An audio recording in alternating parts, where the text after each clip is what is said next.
It is what, 4:01?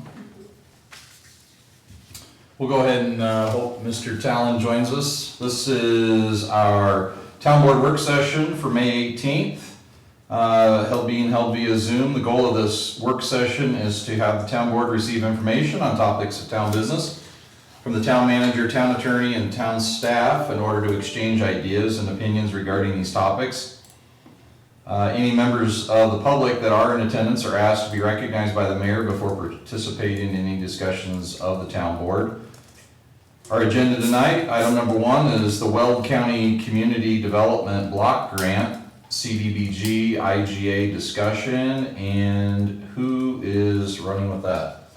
So we have Mr. Don Sandoval. Oh, Mr. Sandoval, yes, I saw him on the line. How are you, Mr. Sandoval?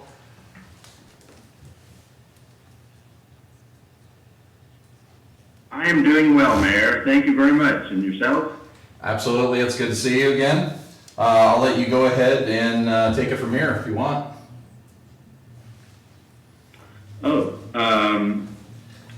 Basically, I guess you've had a chance to look at the intergovernmental agreement between the county and the town.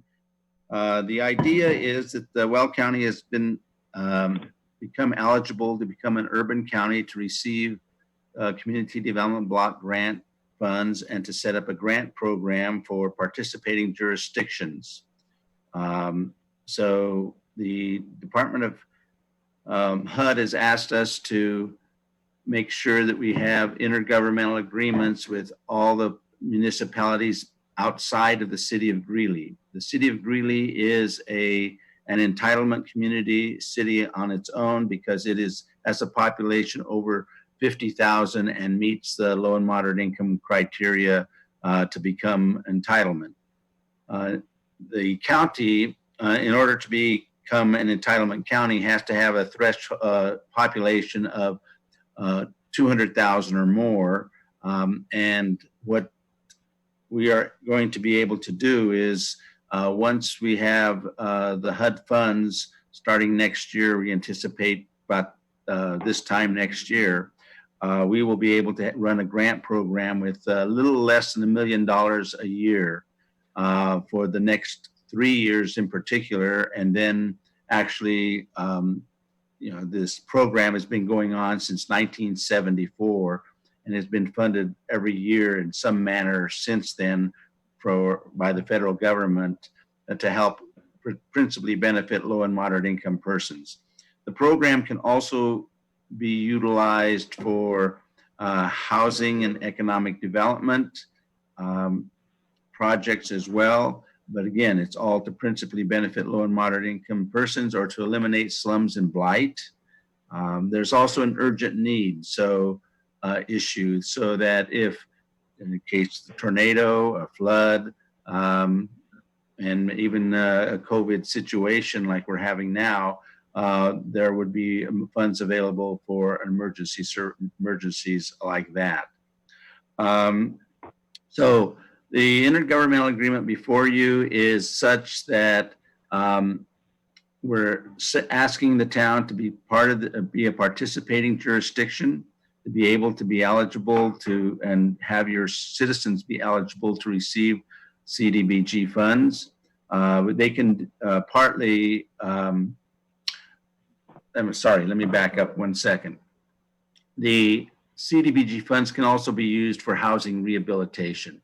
And the idea is to preserve homes, for the elderly, the disabled, low-income persons. And that means that you can do housing rehab, putting in new heating, hot water heaters, appliances, in many cases, roofs, and handicapped accessibility issues for those homes.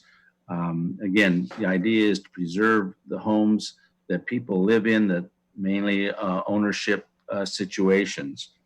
So, and that's where individuals can get funding from this program.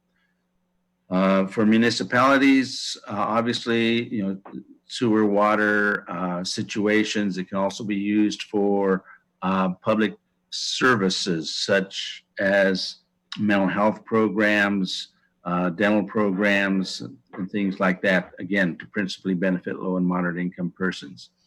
The money, at least 70% of the funds have to be utilized to benefit low and moderate income persons. So that's one of the things that we would have to watch out for as we look ahead and granting programs, projects out there.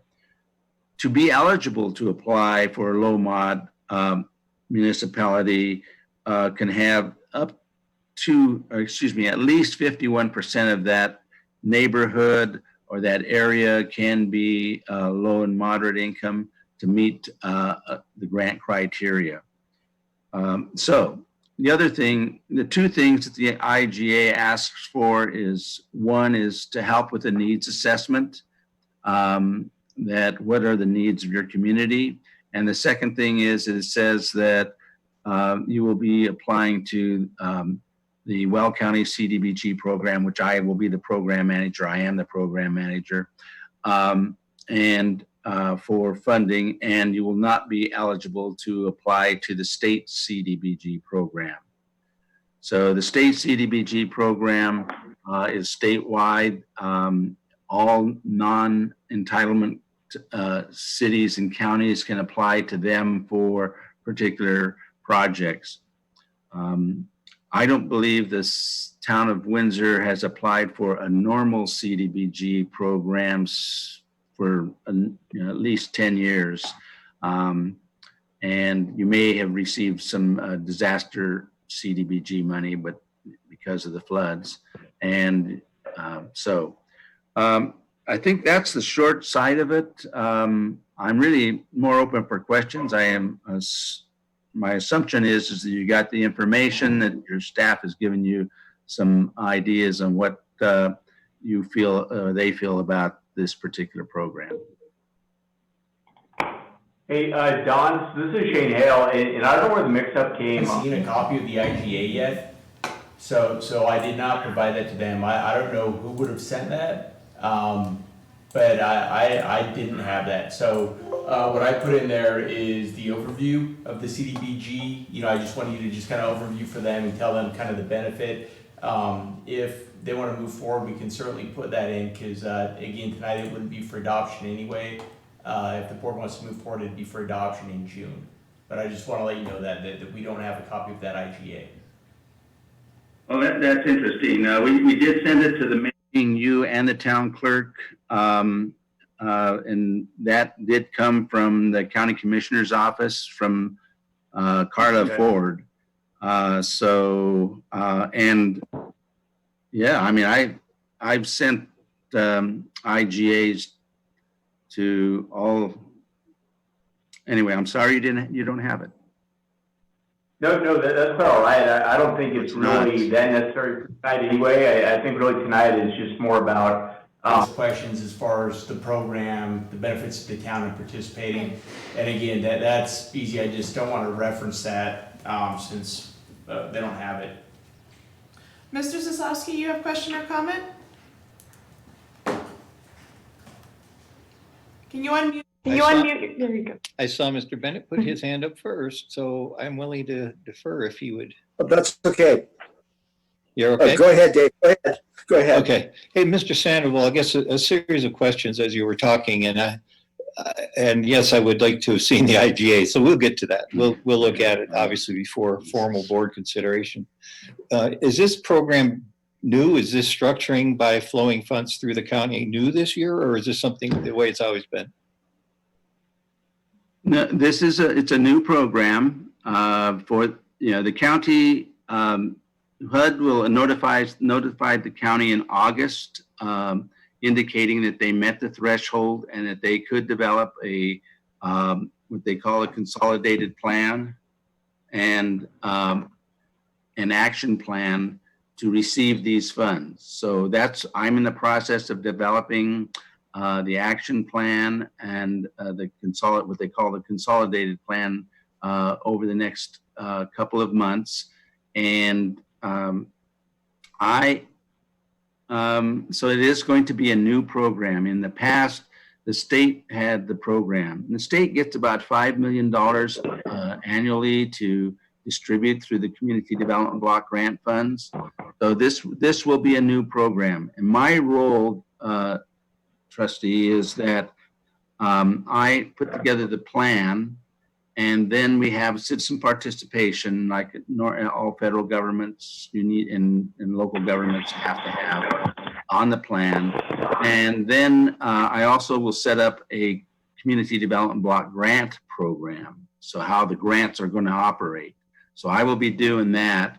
And I'm going to, since I set up the Cdbg program for the state when I worked for the state, I am going to use a similar format as we did for the state. So we will have an advisory board to the commissioners, and they will make recommendations to the commissioners. Just one more question, if I may, then following up. From the way you described it, let's assume that we have an older home in Windsor, in the old Windsor, that needs some updating, a senior citizen living there, would more or less qualify for the plan as you described it.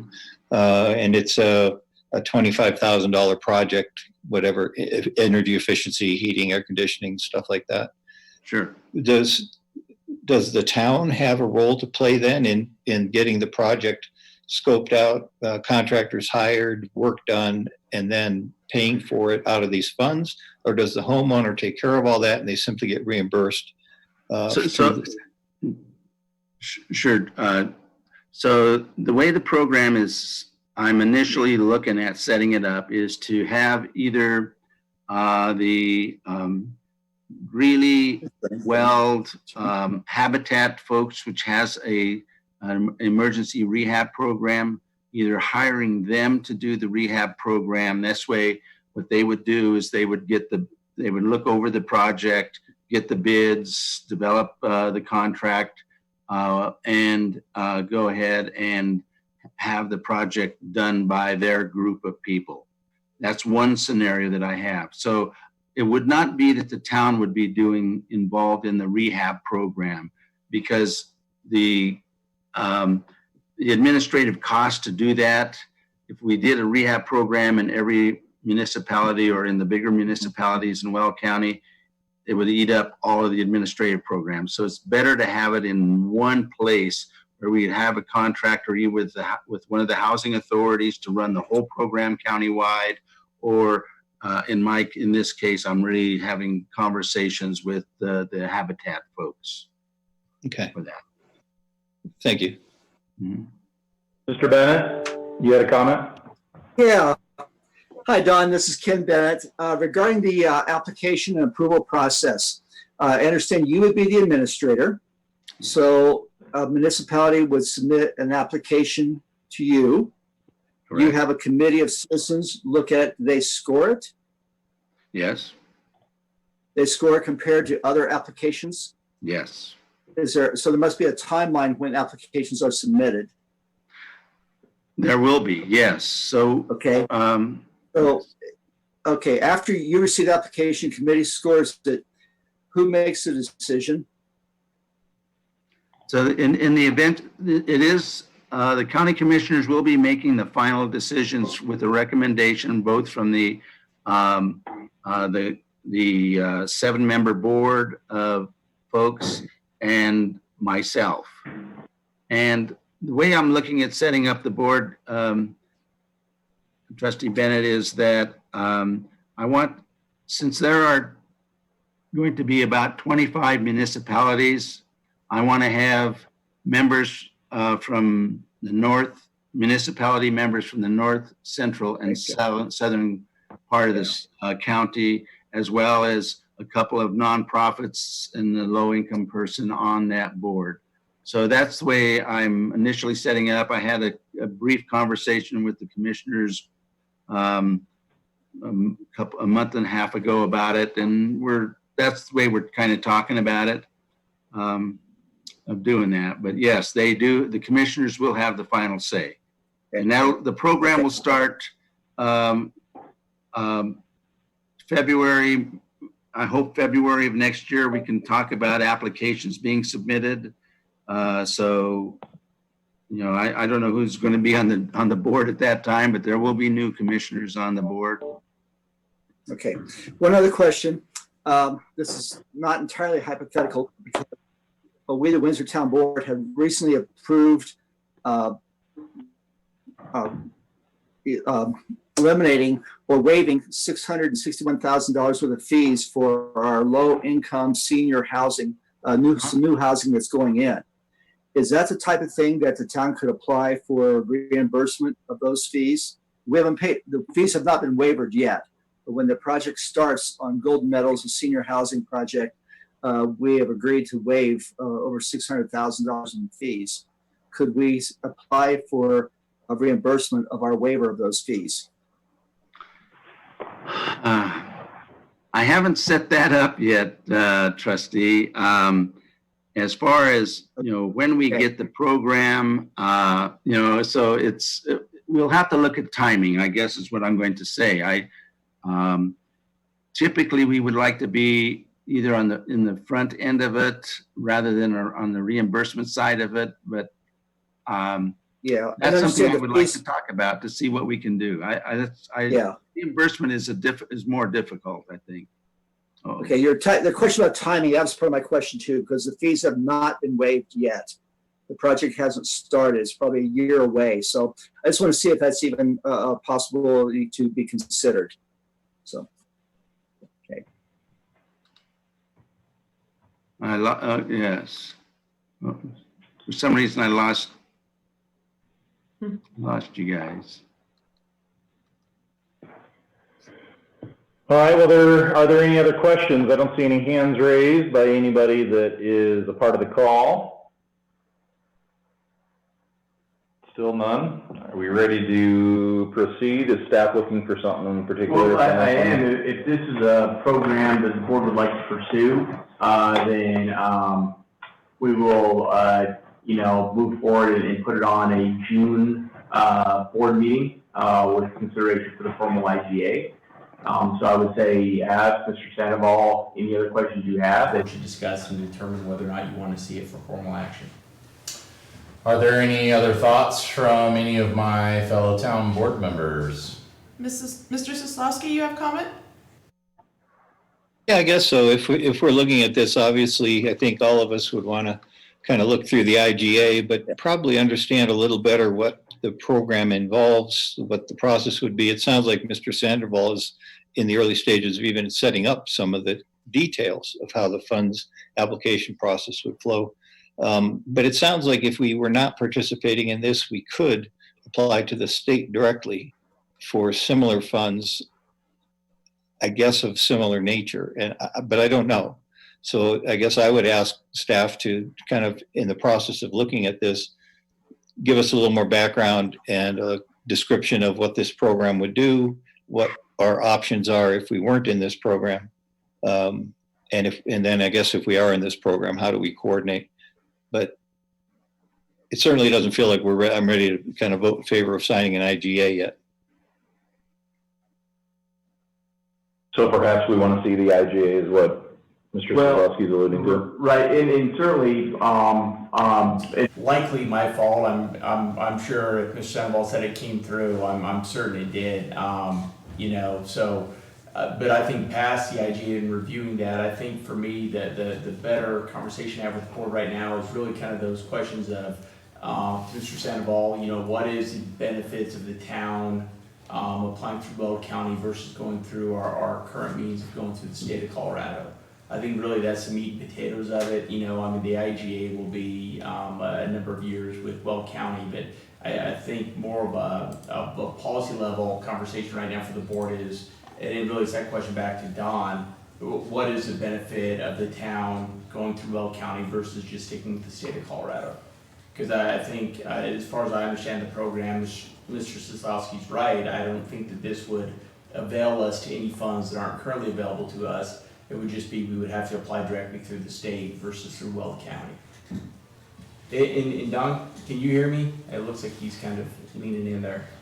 Just barely, yes. Sorry, basically the question, Don, is if you can just kind of explain to the board the benefits of going through Weld County versus just sticking with our current recourse of applying directly through the state of Colorado. So that's the basic gist. Sure, sure. Well, first of all, I think, the state has a program that has about $5 million available. The reason the state gets that much money is because of the number of non-entitlement communities that they have in the state. So what will happen is that once Weld County starts to get money, the state funding will drop a little bit. So there'll be less money for the state to give out because they don't have the same amount of entitlements or non-entitlement communities. So they won't. So their money will drop because the HUD now is funding Weld County to do those municipalities. Now, Matt, what we're looking for is to have the 25 municipalities that are sort of the original municipalities of Weld County. So we're not including Berthoud, Timnath, Brighton, Thornton, North Glen in this section. In fact, because they and Longmont, because most of them are entitlement, and the other ones were originally in another county. So we're going to have approximately $1 million, and the idea here is that we're going to have it for a long period of time each year. And this is the ability to go ahead and develop a real strategic planning for all of the municipalities and to help low and moderate income persons in Weld County to help them. And by having money ongoing for the next several years, I think we have a better chance of really taking particular projects and getting them done and done well. Now, obviously, it's only $1 million right now. As the county grows, it'll get more money. And so I think that is something that, we have to kind of look at, is that it's really only $1 million. The program is, the way HUD wants to set this up is that we have to have these intergovernmental agreements put together by the first part of June. And I'm sorry you didn't get the intergovernmental agreement, but so we have to have them into HUD for their approval. So we have all those intergovernmental agreements, and then we have to develop a plan around it, an action plan, and what they call a consolidated 5-year plan for projects to be done in Weld County and the municipalities outside of Greeley. I think, again, I think it's important that you're dealing with a smaller group of folks that will apply for funding. You, Evans, probably Fort Lupton, Frederick, Firestone, and Dacono probably have the wherewithal to be able to apply for funds when I look at the overall county, because places like Nunn, Pierce, have limited staff capability to carry out certain projects. So I guess I think in that mind, I think in that sense that there's going to be a limited participation as well from the local governments in Weld County. And hopefully, again, we'll have representatives from the central part of Weld County, the northern part, and southern part that are municipal folks like yourselves. Could be a trustee, could be your town staff member to be on that. And that is something that we will be putting together in August to get that rolling so that we can have them help understand what the program is and how it's developing. I hope that answers parts of your question. Sure does. And Don, this is Shane Hale again. Does the county have a requirement to expend the $1 million every year? Can you roll it over? If you can't roll it over, how long can you roll it over? So we can only roll it over for, we have to spend the money within 18 months. Okay. So yes, we can roll it over, but we do have to spend the money within 18 months. So that gives us, 2 program years in effect, to some extent. And the reason we're starting our program year we're actually going to start it as of April the 1st, so we can start spending money. The idea is submit applications in February, make decisions, so that April 1st, somewhere the first part of April, people can start doing construction right away. So we have a good construction season to spend money.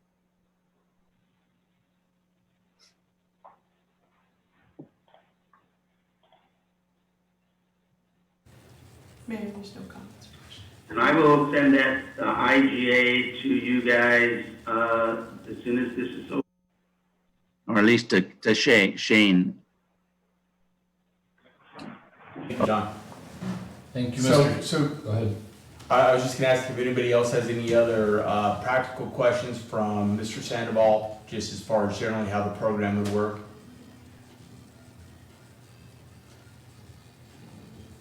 I'm saying none, sir. Okay. Okay.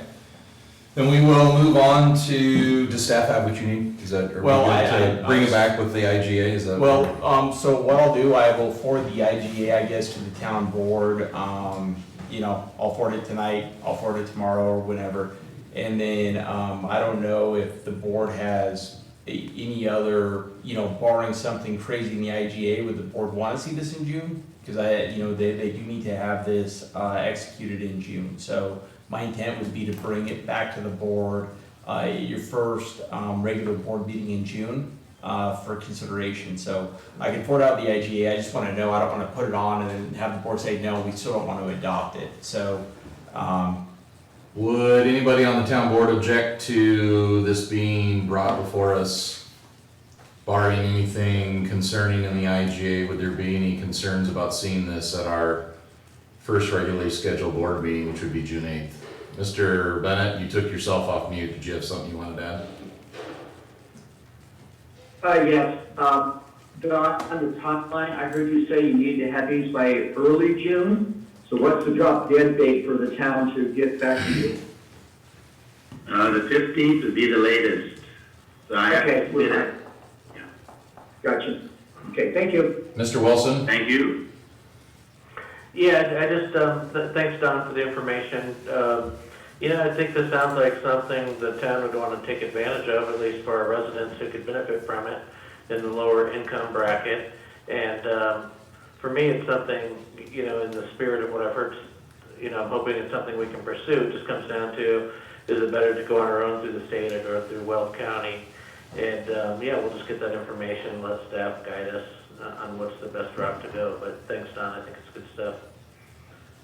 Mr. Sislowski? Thank you. Thanks, Jess. And actually, from what Mr. Sandoval said, what it sounds like is they really shifted the program even at the federal level to distribute the funds as much as they can on a local level rather than to the state, which is a good thing. It sounds like to the extent they're putting funds into the county's hands to manage within their communities, they're going to reduce that at the state level. So with that, it just sounds like this would be a better avenue for us, and the more local, the better, to understand our needs and issues. So I absolutely would support moving forward with this. Any other thoughts from any of the other town board members? Any objections to seeing it in June? Okay. Great. Hey, thank you, Don. Hey, thank you, Mayor, trustees, Shane, Jen. Take care, and you guys have a good one. See you, Jess. Thanks, Bye, Don. All right, item number 2 on our agenda tonight is face mask requirement considerations. Mr. Klimick, I believe, Chief, this is where you're going to take it from here. I'm about to share my screen with you. You see that?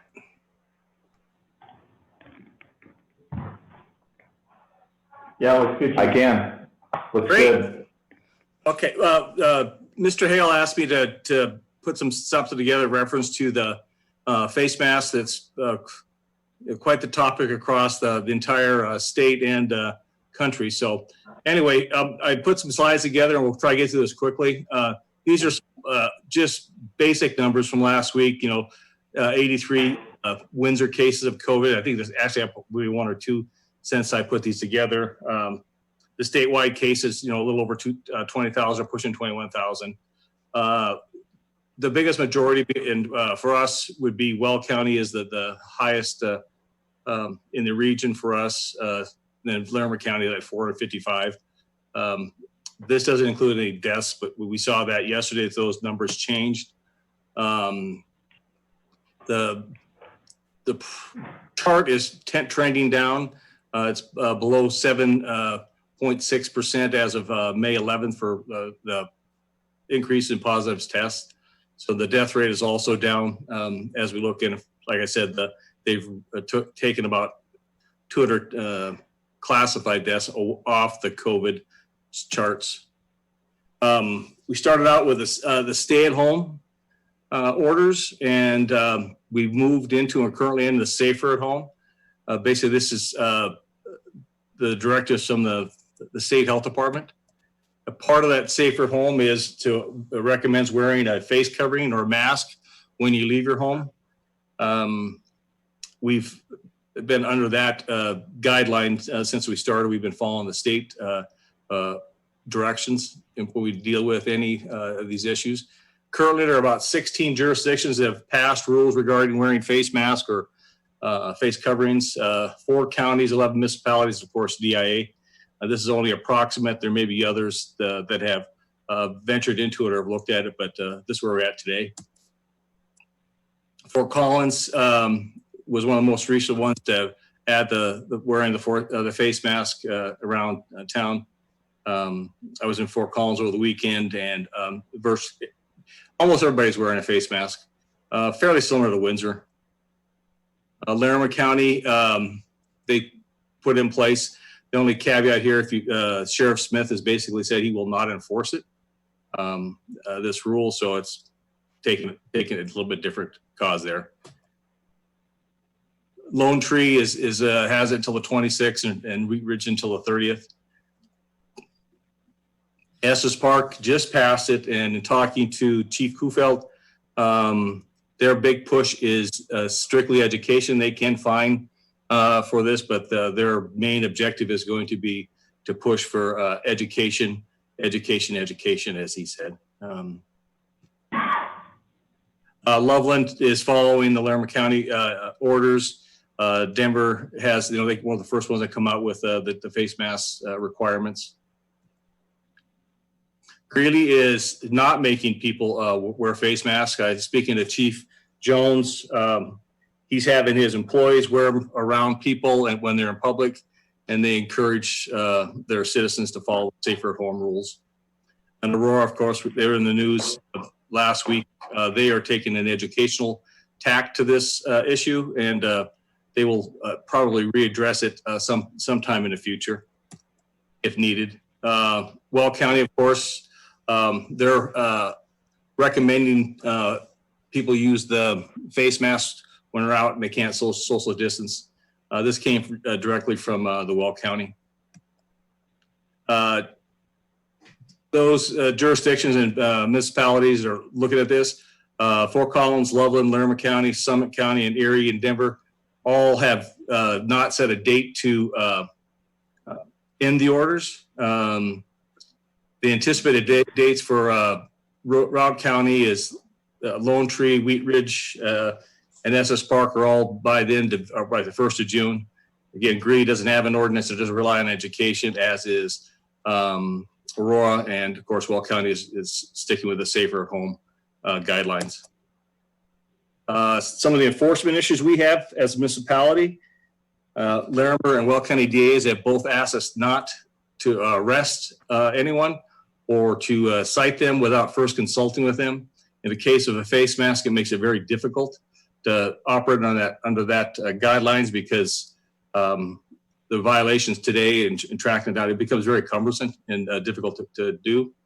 Statewide, there have still been very few citations issued for these health order violations at all. And again, the first focus is on education.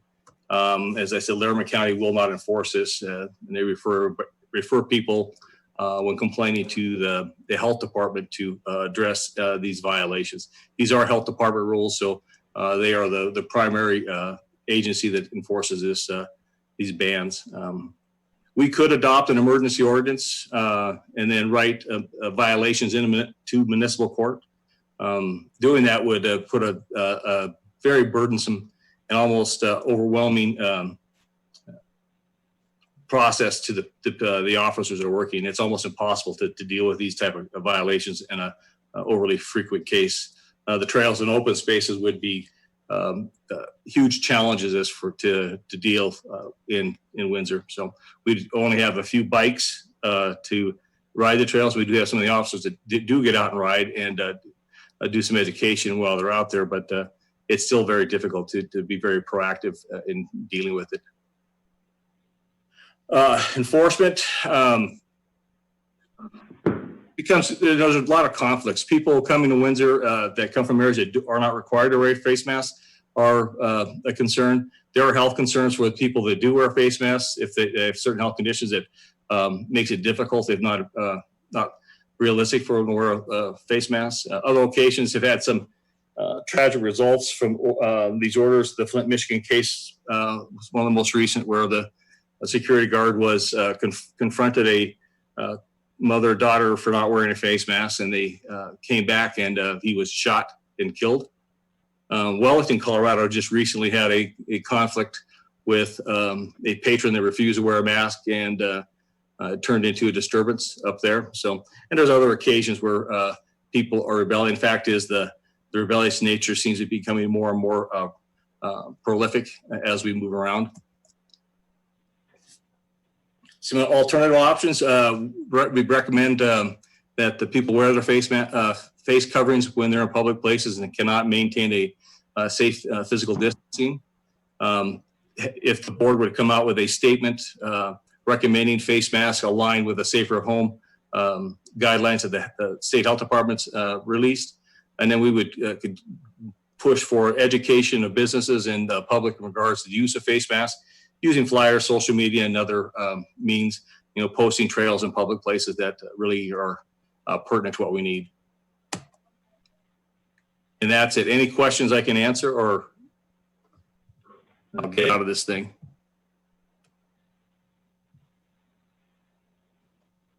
Do we have any questions from town board, other members of staff? Yes? Mr. Wilson, you have comment or question? Yeah, and I'm not proposing that we move and have like a town-wide requirement. I guess the only thing I've really heard about is just within businesses, King Soopers and maybe some other businesses, but obviously enforcement. Chief Klimek, I don't think we want to have officers, roaming the aisles and giving out citations, obviously, but I guess just from a citizen feedback, I guess that's where the concerns have come up. I saw where some employees of King Soopers and some other chains have, put out communications, saying, can we do something? But I also realize those stores, also have the ability, they could do their own regulation as well, requiring face masks, correct? Yes. And there are several places. If you go into ACE, they have it posted, face mask required. I've been in there a few times doing projects around the house here of late, and for the most part, people are wearing their face masks. There are a few that aren't wearing, but the individual business has the authority and permission to ask them to leave. No different than no shirt, no shoes, no service type mentality. So it's a private business, and they can request people leave. And we have been called to King Soopers specifically for calls for minor disturbances in reference to the public health orders, and we would continue to do that. If there was an issue, if somebody was asked to leave and they refused to, we would respond and handle that as any other trespass case. Mr. Carpenter, you have a comment or question? I do, thank you. Hey, Chief, can you help me understand what a public place is? Is that an indoors? Is that walking on the streets? With your spouse or not? Well, what we're talking about here be like in the parking lots around Loaf and Jug out there. It could be in the park. So it's wherever the public can legally gather. So if you're walking to the King Soopers parking lot, you can rightfully be there. Parks, trails, things of that nature. Ian could probably give a more specific definition. Well, it sounds like pretty much everywhere. All right. Yeah. Except if you're a house, if you're the owner of a business and you don't have to, you own that business, you can control that. Yeah. All right. Are there any other questions from town board? Before we come to a consensus on how we move forward from here? Mr. Bennett? Mr. Bennett. Yes, I appreciate the presentation, Chief, and the challenges with this. I would strongly support the two alternatives that you suggested on the last slide. Okay, thank you. Mr. Soslowski? Well, I didn't want to disappoint. I have to say something. Chief, thanks for your work on that. I think there's no sense creating an enforcement nightmare for you. I think we are adults. I think the recommendation following safer at home, or I guess safer at work in Weld County, but the recommendation is the same. It's a recommendation asking people to be courteous and considerate of others. So I agree with Mr. Bennett. I think your recommendation to on your last side is the best approach. Okay. Mr. Talon? Yes, thanks, Chief. I looked at this and I thought about it a lot, and I went back and I listened to the deal from the doctor from the CDC, and back in March he said that wearing face masks by people in public is a health drama. He said that they don't need to have them on unless they're sick or somebody's taking care of somebody. I think that we went overboard on this as far as people with the face mask, because it's been proven that even the cotton face mask won't stop this virus. It's fine if somebody wants to do it. Everybody's got their own risk assessment, and I think that we need to leave it up to the individual to assess what their risk is. And if they feel like they don't need it, then that should be their say. And again, the businesses, that's their business. They can say whether they can come in or they can't come in. So I appreciate that, but I don't think that the enforcement, like you said, would be anything that you could handle. But I don't feel that the risk assessment at this time is that steep. So thank you. Yeah, Mr. Wilson? on this have changed greatly over since the inception, and they'll continue to change as they discover more and more about this virus and how it happens. Currently, the way I look at it with the face mask is the face mask is to protect you from what I have, and so when I'm around somebody, it's a sign of a courtesy and respect to them. I'm not as concerned about the mask protecting me from something that it's in the air, because it's not. It's just a matter of trying to reduce the amount of exposure if somebody does have it. So, but again, Mr. Talon, you're right. This thing is an ever evolving door, and many people have many opinions. Mr. Wilson? Yeah, just to follow up, I had some comments before, but I am on board, Chief, with your recommendations. I'm not sure if I said that. And my only other comment, I always watch the 3-day average when I look at the case data from the state. And, it went up a couple of days, but today it's down again. And so we're kind of in this state of where it's kind of moving along. So my only comment is I'm good going with these recommendations, and that we just have to monitor it on a daily basis. And if things do change, you know, just like if things get better, restrictions might go down at the county, state, or the town level. At the same token, if hopefully things don't get worse, or if they did, we'll reassess. I concur, Mr. Wilson. There's a ton of things that can happen, and Mr. Hale is constantly involved in meetings reference to COVID and other related issues with that. So I think it's an appropriate decision at this time.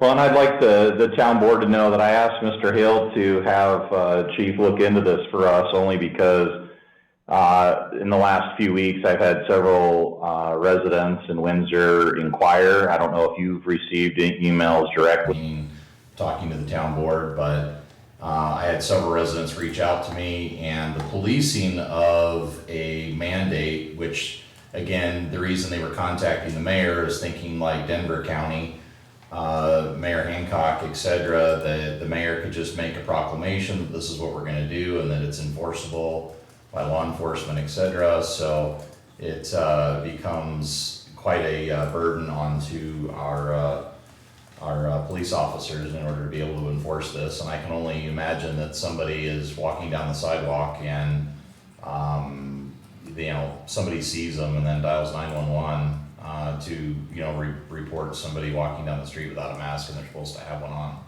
So, Mr. Wilson? Mr. Wilson, did you have another thought about this? Yeah, just, you know, I did have some residents, and there was a posting online. I think it was just to my neighborhood, so it didn't go town-wide on Nextdoor. But, you know, we did have some folks that were commenting who were not comfortable going into businesses where they don't require it. And I never tell anyone not to shop in Windsor, ever.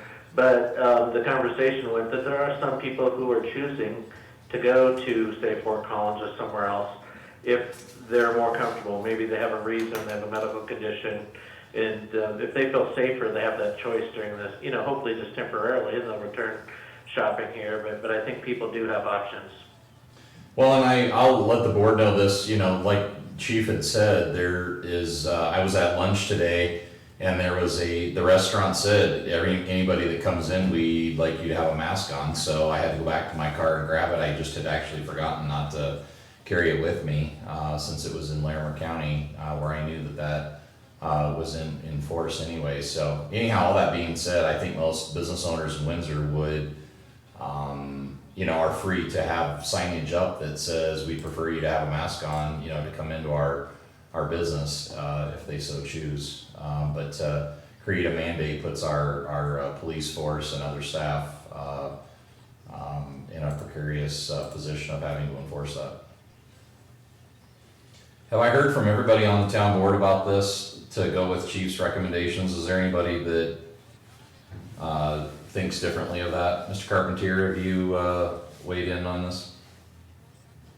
He's raised his hand. Well, I will, sir.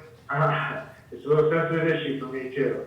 But so just to be clear on what it is that we're saying, so we're saying that we're going to put a statement out there that it's personal preference, whether you want to wear it or not, and dictated whether the individual businesses are going to require it or not. Is that what we're saying? Not mandated? Is that where we're going?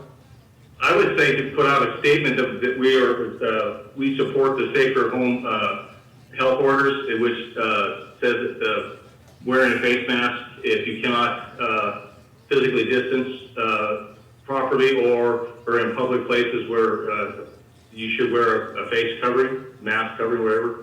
Yeah, those extra words are probably important as well. Probably a lot of people that don't understand what safer home law entails, you know. But to say a statement that it covers all that would probably be good. We would work on that with Mr. Hale and the communications and Ian, of course, to make sure we don't cross any lines that we're not supposed to cross. Well, I did want to bring this up. Miss Humphreys would probably get mad at me if I didn't bring this up, but I do know that communications has been, I don't know the timeline, she might be able to speak to that better, but communications has been on Channel 8 and maybe other forms of town communication have been promoting the safer at home and everybody's better when you wear a mask. So the town has been promoting the safer at home policies, obviously town-wide, which isn't just a Larimer County or a Weld County, it's all across the town. So Ms. Humphries, do you have any, can Mr. you? Mayor, that is correct. We've always followed the orders from the state and giving guidance that those orders come from the health department, and when people have very specific questions, referring them to that. That is the authority which gives us those orders. We can add more to that promotion as we continue on with your guys' direction as well. Well, I thought it was great because I've seen it, and I've seen that it has staff that are, you know, wearing masks around town with their various duties, and Even so, our statues wear them. and even the statues wearing them, and so yes, the message is out there, and you know, it's all part of personal responsibility too, like we've talked about. So, any other thoughts on this before we move on to item number 3? I'm seeing none, sir. Okay. So we'll go with Mr. Klimek's, Chief Klimek's recommendations on that. I do need to say one other thing in the middle here, that it is Mr. Klimek's birthday today. Commander Lopez had actually said that he wanted to sing happy birthday to the chief, and so I don't want to put him on the spot. He didn't say that, but He wants the job. so I just wanted to put that out there. Happy birthday, Chief. All hail to the chief today. So you look like you're holding at 39 very well. Yes. No, I want to get to Mr. Bennett's age. Oh, he's aging gracefully too. So all right, we'll move on to number 3 before we all get in trouble here. Number 3 is the backflow prevention and cross-connection controls discussion. I'm assuming Mr. Walter is going to run with that discussion, or is he just on the? Yeah, I think Mr. Lucas is gonna start us out. Okay. And then we've got a lot of backup support for him. Perfect. Mr. Lucas. Yes, sir. Thank you, Mayor. I share my screen here so that you can see it. All right, can you see that? Yes. Okay. So tonight we're here to discuss the proposed backflow and cross-connection ordinance, as you alluded to, Mr. Mayor. Sharwin Walters on the call, as well as Ken Brenneman. Sharwin's in charge of, he's a supervisor in utilities over water and sewer. And then Ken is ultimately his boss over public works. He's the division manager. So kind of the reason we're here tonight is back in 2016, Cdbg created Rule 1139. January 1 of 2017, that rule became enforceable in the state, and Windsor is not currently compliant. The rule really is designed to for public water providers to have a written backflow prevention and cross-control program in place, and we don't have one currently. That's why I said we're not in compliance. First step in compliance is this ordinance, which basically serves as our written policy. So kind of what does the ordinance do? It authorizes town staff, which is the water provider, to do an annual survey of our system for all connections to our water system. It is focused on private property, basically commercial, industrial, and multifamily. It's not focused on single family residential. We already currently do single family residential when we become aware of any cross-connection issues. So that's been going on for a long time. It requires the owners of a property that have an issue to remove it. And so the town has the ability to enforce that removal. It allows us to collect fees to administer our program. That's not a recommended avenue for us at this time. I think probably down the road, as you know, we're 35,000 population now, and we start to get into the probably 50,000 and up population, we may be talking coming back in the future about needing to have excuse me, backflow cross-connection staff that's full-time. That's what they primarily do, like a lot of the larger communities around us have. We're not there yet. When we get there, we probably would be looking for some kind of fee to help administer and pay for the cost of that staff. And then basically the last piece of the ordinance authorizes the town and requires us to do record keeping so that we can report to the state. Let's see here. So kind of what does these backflow prevention devices do?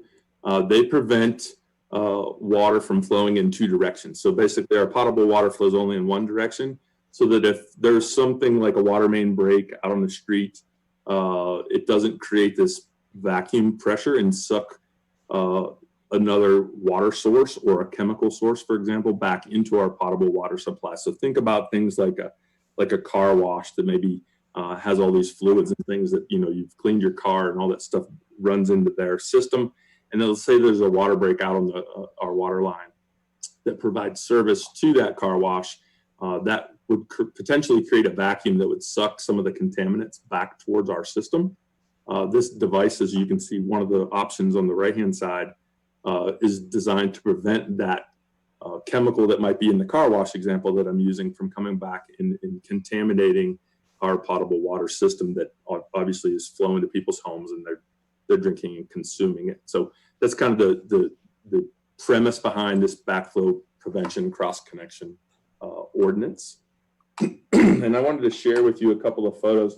I mentioned the air gap. So think about an air gap like your sink in your home. And the reason why where the water comes out of the spigot, there's a gap between the spigot and the bowl in the sink, so that, for example, let's say you were washing your hands and your spigot actually goes down into below the water level surface of the bowl. There's a potential of that water in your bowl and your sink sucking back up into your spigot. So, that's the reason that gap is there between the top of the bowl and your spigot is an air gap to prevent that being sucked back. So I want to share with you a couple of photos that staff took just last week. These are here at the water tower. So out here at Public Service Campus. So you can see this truck is pulled in to fill up their water truck. And you can see they're doing it properly. There's actually an air gap, as it just kind of shared with you in terms of the sink and the spigot. So very similar. The gentleman here is holding the hose. It's draining the water into his water truck. There's no way for the water in his truck, let's say, for example, there were chemicals in that tank, to be sucked back up into our system. Now, this next picture on the left, you can see these gentlemen have attached a hose to our spigot, put their hose down into their container. So in theory, let's say that they had chemicals, pesticides in their container. In theory, if something happened, we could potentially have sucked their chemicals back into our water system.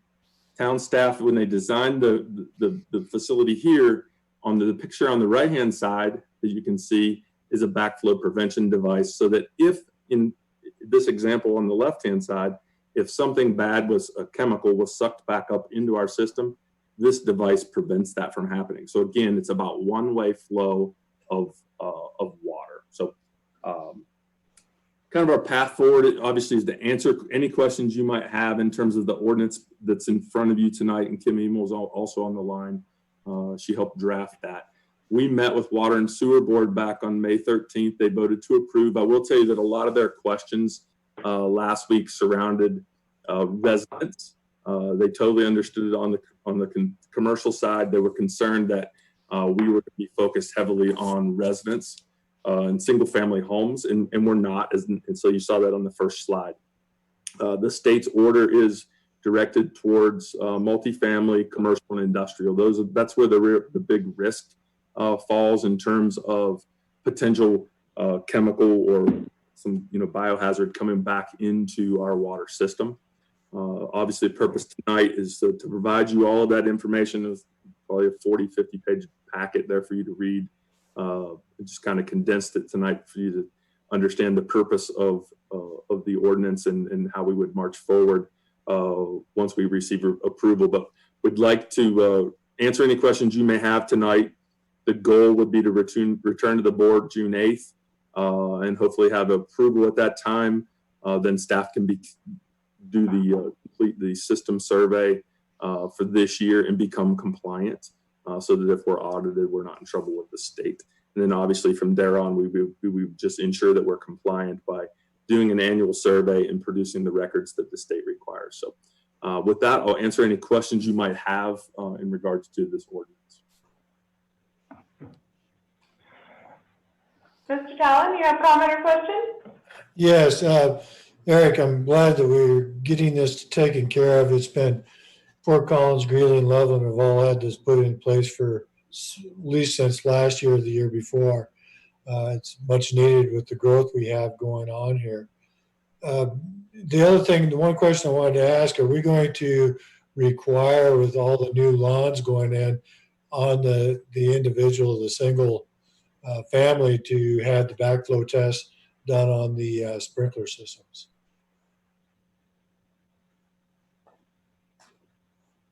You're muted, Eric. Sorry about that. Jump in here if anybody can help me out on this one. I believe we're requiring dual systems, so there shouldn't be a connection, to connect the non-pot and the potable systems currently. So we are not doing any backflow requirements for single family homes at this time. I could see that down the road, but that's not the purpose of this ordinance as we sit today. Okay, thank you. Mr. Soslavsky, you have comment or question? Yeah, I guess first, Eric, or whoever, have we received any kind of complaint from the state that we're not compliant or any threats of, I don't even know what it would be, right?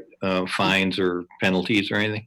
No, we have not received anything from the state. That said, we are expecting an audit in the near future. We haven't had one in a while. So, obviously the impetus has always been on us since 2017 to get this done. It just hasn't happened. In something that, I took over this new position, staff was already working behind the scenes and they were prepared to bring this to you several months back, even pre-COVID. And then obviously COVID hit. So we're trying to get this going, but the state's not breathing down our neck as we sit today. You mentioned Ms. Emil had a hand in drafting this, and obviously your one slide with an overview of what we're trying to address is covered by 10 pages of ordinance. I'm curious, I'm guessing Ms. Emil may have used a prototype from somewhere. And as with some other regulations, I've often asked and made sure that are we doing sort of the minimum required in order to be compliant, or did we kind of overreach or make things a little more difficult for any reason? David, I can answer that for you. Yeah. We did use a model that the state had provided, but I took that along with what we already had in the code and merged it, plus made sure that we weren't just following what the model was, but I've read through the statutes and the regulations to make sure that it was the ordinance matches. That's why instead of just rewriting the existing code, we pulled it out and are creating its own chapter or its own article within the chapter 13 so that it's a one-stop shop for cross connections and backflow prevention. Okay. I did see that you, at the end of this ordinance, of course, are repealing a series of other ordinances. So you probably on a net basis. Right, that's the other ones that address the cross connections and backflow prevention. So I guess, and I'm not sure who would know best, but who would primarily be impacted if we adopt this ordinance? Is there some course of business or construction that is going on today that will be disrupted and require additional plumbing design, system design, or quite frankly, is everyone more or less in compliance today because of the wisdom of not having backflow? So, Sean, you can jump in there, but we already have, I want to say it's 222. Correct. This is what we tracked last year. Yeah, that we tracked last year. So we're already doing a lot of this, but it would be private businesses that we just have not gotten to, that maybe they're not aware that we're doing this, or that we just haven't been able to access their facility. This would provide us the ability to access their facility because we have to do it as mandated. I'm sorry, but I guess my question is, who is mostly going to be impacted by these new regulations? It would be commercial businesses. If they've already built and they've already put in their water systems and water lines, I mean, are we going to walk up a year later and go, oops, you got to dig that up, you didn't put in the right backflow valve? most of the commercial new construction, they already have it anyway. And that's what we're tracking. This is just to keep us so we can continue to monitor them. That would be my guess, that they're already compliant. Okay, thanks. Right, and just a couple of things for Mr. Sosowski and the board. The first is, I get what your questions on the regulatory standpoint, and I appreciate that frame of reference, but remember in the end, the state regulation is just good guidance for us to help protect our municipal water supply. So it is a regulatory construct that we do want to highly consider, just because again, these backflow prevention devices do work. And the last thing we want is some industrial application or something else to get sucked up back into our municipal water system. And the second thing I would add, at least for me, because I'm not on the town's water system, I am using potable water, and I do have a backflow preventer. So I think the building code, there are town residents that have it. So if it's a non-potable use, then we wouldn't require it. But for I think any home that has a potable water system, we are required to have one. It's just not routinely inspected. Mr. Carpentier, you have comment or question?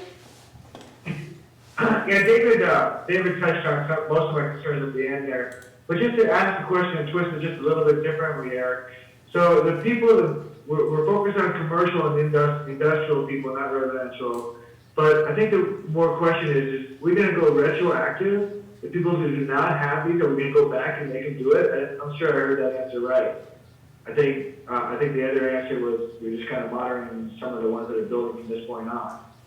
So if there's a commercial business that we do our survey and we find that this doesn't exist, meaning there is a potential for contaminants to be put into our potable water system, yes, we would require them to fix the issue.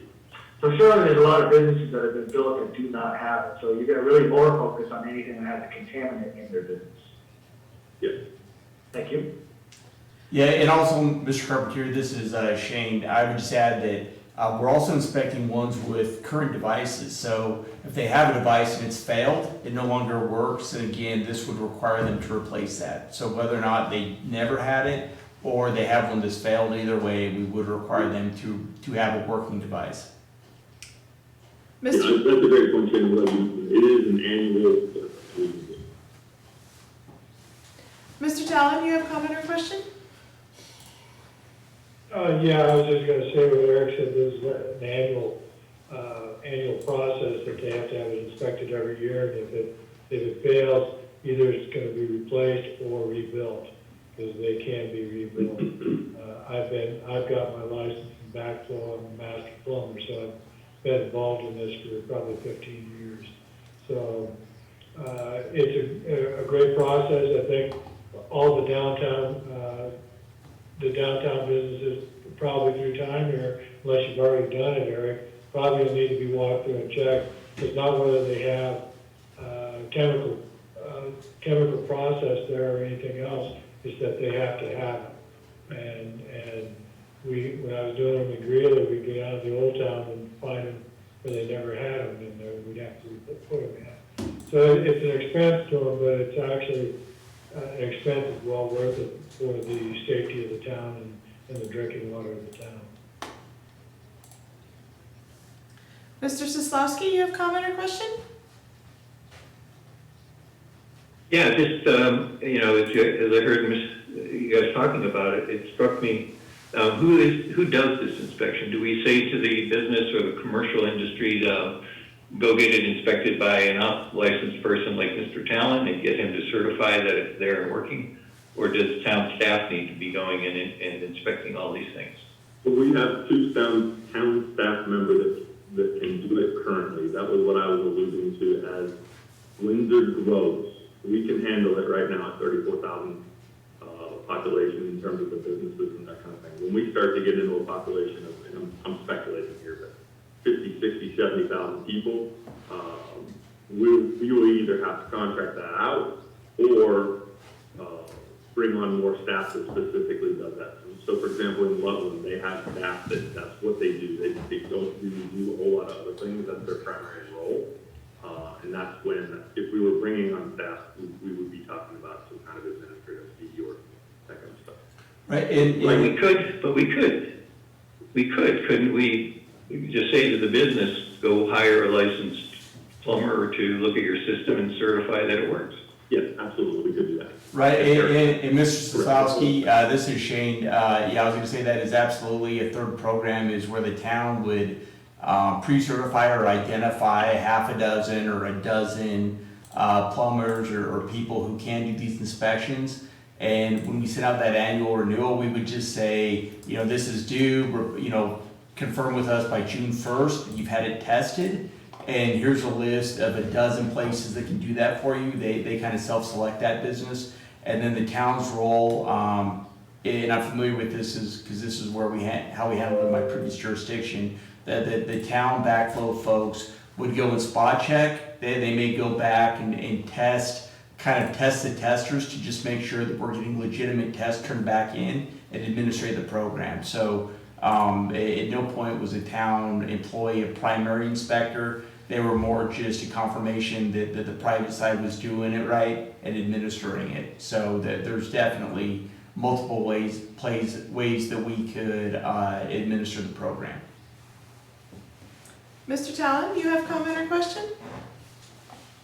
Yes, again, I think that if you're trying to have the town do most of this work, I think that you're going to get overwhelmed real quick. And secondly, that's why there are people that's why we take the classes and we get certified through the state, because we carry the liability for that.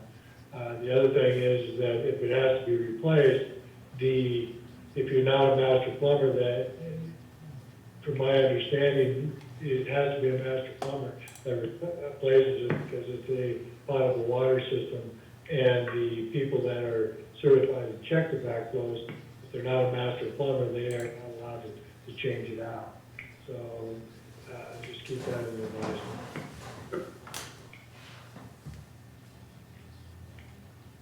Are there any other further comments or questions? Mr. Walter, Mr. Brenneman, do either of you have anything more you'd like to add to this conversation? No, I think you covered it all. I think Eric did a pretty good job, and of course, board member talent experience was appreciated as well. Thank you. I know, Eric appreciates that. I'll be buying him coffee. He'll get coffee in the morning. Ms. Emil, did you have anything else that you wanted to add, or Mr. McCarter, on the legal side of this? Well, I was just going to add that what Mr. Sosowski and everybody was just discussing is covered in 13680 in this proposed ordinance, where we just require the backflow prevention assemblies to be tested by a certified cross-connection control technician at least annually, and then those reports have to be given to the town, and then the town's job is to keep records of those reports and report to the state. But we also have the requirement to do those annual surveys, so we will still do this across the checking on a basis that we determine. And we also have to report about the surveys as well. But that's all part of the regulations, and I think Eric did a great job in presenting this. Thank you, Ms. Emil. Any other comments? Okay. No other questions? Okay. Does anybody else want to rate Mr. Lucas' presentation, or are we good? Where are we? I thought it was excellent. I think he split it infinitive, probably about 3 minutes in. Mr. Wilson gave you 1 finger out of 5. Oh, it was a thumbs up. It was a thumbs up. Yes, it was a thumbs up. Not a finger. It was a thumbs up. I saw it. Okay. With that, item number 4 on our agenda is future meetings agenda. Mr. Hale, did you have anything that you'd like to point out on here? Yes, Your Honor, thank you. So May 25th, our next Monday meeting will be canceled due to Memorial Day. Have a great 3-day weekend. And then we have scheduled that week a community conversation to talk about the recycling center closure. So that's May 28th. That was the board's preferred date to have that meeting. That will be at 4 p.m. via Zoom.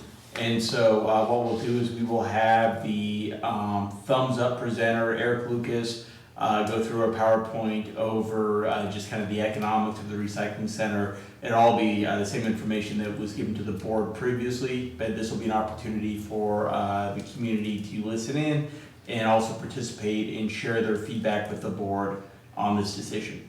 So that is scheduled for the 28th, and then after that, we're back to normal. And I guess I would ask, have we had any more applicants for the District 4 vacancy, or is still just the one? Do we know? I know we're talking about that on June 15th. We're having the interviews. Yeah, the latest update I had was from Ms. Eicher on Friday, so I haven't heard of anybody else applying today. I have not either. Okay, all right, good. Mr. Mayor, Mr. Soslowski has a comment. Mr. Kozlowski?